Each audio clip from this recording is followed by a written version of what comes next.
बहावलपुर के मुजाफात में एक छोटा सा मोहल्ला था जिसका नाम गुलजार कॉलोनी था। इस कॉलोनी की गलियां तंग जरूर थीं, मगर लोगों के दिल किशादा थे। उन्हीं गलियों में एक सादा सा घर था जहां रखसाना बीबी अपने 2 बच्चों के साथ रहती थी। बड़ा बेटा कैप्टन अहमद पाकिस्तान आर्मी में खदमात इंजाम दे रहा था, जबकि बेटी सबा अभी कॉलेज में पढ़ती थी। वो सुबह आम सुबहों जैसी नहीं थी। घर के सहन में हल्की हल्की धूप फैल रही थी। रखसाना बीबी के हाथ में तस्बीह थी, मगर लबों पर दुआ के साथ आंखों में नमी भी थी। अहमद की छुट्टी खत्म हो चुकी थी और उसे वापस यूंट जाना था। बेटा, जितना जल्दी हो सके वापस आ जाना। रखसाना की आवाज में मां का दर्द साफ झलक रहा था। अहमद ने मुस्कुराकर कहा, अम्मी जान, फिक्र न करें, बस 1 महीना की बात है, फिर आपके हाथ का खाना खाने आ जाऊंगा। सबा एक कोने में खामोश खड़ी थी। भाईजान, आपके बगैर घर अच्छा नहीं लगता, अहमद ने शरारती अंदाज में कहा। अरे पागल लड़की, मैं हमेशा के लिए थोड़ी जा रहा हूं, और सुनो, तुम्हारे लिए एक खूबसूरत सा महंगा जोड़ा भी लाऊंगा। अब मुस्कुरा दो। सबा ने आंसू साफ किए और जबरदस्ती मुस्कुरा दी। कुछ देर बाद अहमद घर से रवाना हो गया।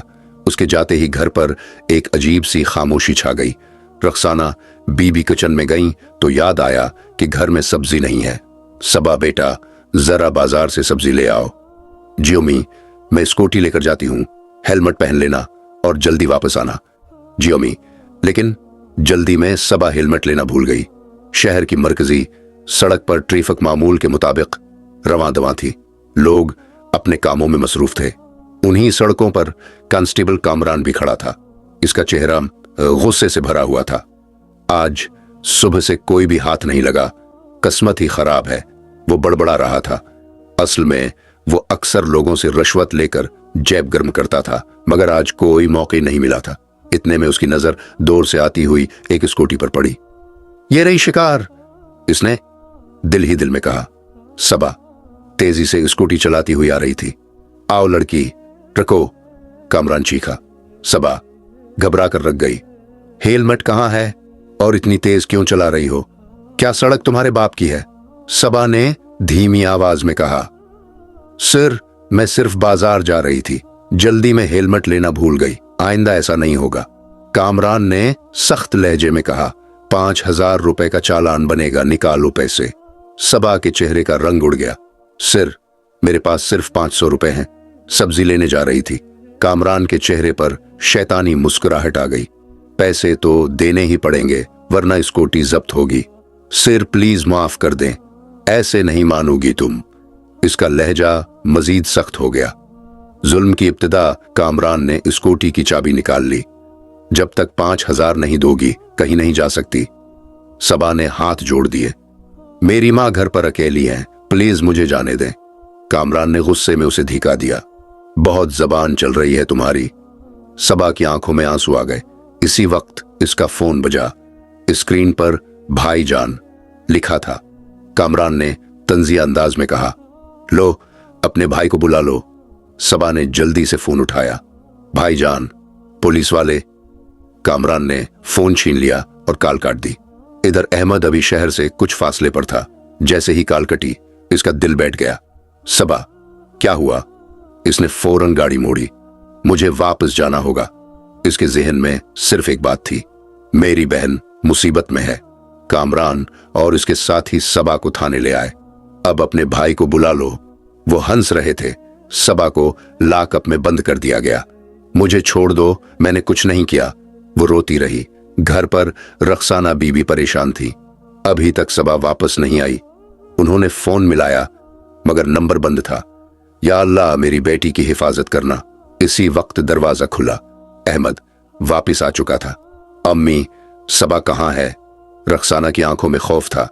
बाजार गई थी, अभी तक नहीं आई। अहमद ने सख्त लहजे में कहा। वो थाने में है, मैं अभी जाता हूं। अहमद सीधा थाने पहुंचा। मेरी बहन को छोड़ दें, आप लोगों ने उसे क्यों पकड़ा है? अफसर ने बेपरवाही से कहा। हमने किसी को नहीं पकड़ा, जाओ यहां से। इसी वक्त अंदर से आवाज आई, भाईजान, मैं यहां हूं। अहमद का खून खोल उठा। यह मेरी बहन की आवाज है। वो लाख अब की तरफ बढ़ा। उसे बाहर निकालो। अफसर ने गुस्से से कहा, ज्यादा मत बोलो। अहमद ने पुरस्कून मगर मजबूत आवाज में कहा, मैं फौज में हूं, अगर इंसाफ न मिला तो ऊपर तक जाऊंगा। अहमद ने फौरन एसपी रियाज को कॉल की। सिर फौरन थाने आए, संगीन मामला है। कुछ ही देर में एसपी की गाड़ी थाने के बाहर रखी। सब एहलकार सीधे खड़े हो गए। लड़की को बाहर लाओ, एसपी ने हुक्म दिया। सबा को बाहर लाया गया। इसके चेहरे पर निशान थे।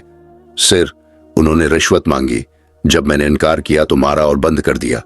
एसपी का चेहरा सख्त हो गया। कामरान, तुम मौतल हो, अभी के अभी। कामरान के होश उड़ गए। एसपी ने अहमद की तरफ देखा।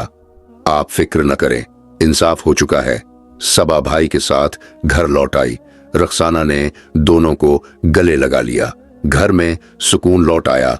घर में वक्ती सुकून तो आ गया था, मगर सबा के दिल में खौफ की एक परछाई अब भी बाकी थी। रात को जब सब सो जाते, उसे लाकअप की सुलाखें याद आते। कामरान की सख्त आवाज कानों में गूंजती और वो चौंक कर उठ बैठती। रक्साना बीबी उसकी पेशानी पर हाथ रखते। बेटा, सब ठीक हो गया है, डरो मत। मगर हकीकत ये थी कि सब कुछ ठीक नहीं हुआ था। दूसरी तरफ कांस्टेबल कामरान के दिल में आग भड़क रही थी। मौतली का खत इसके हाथ में था और आंखों में नफरत।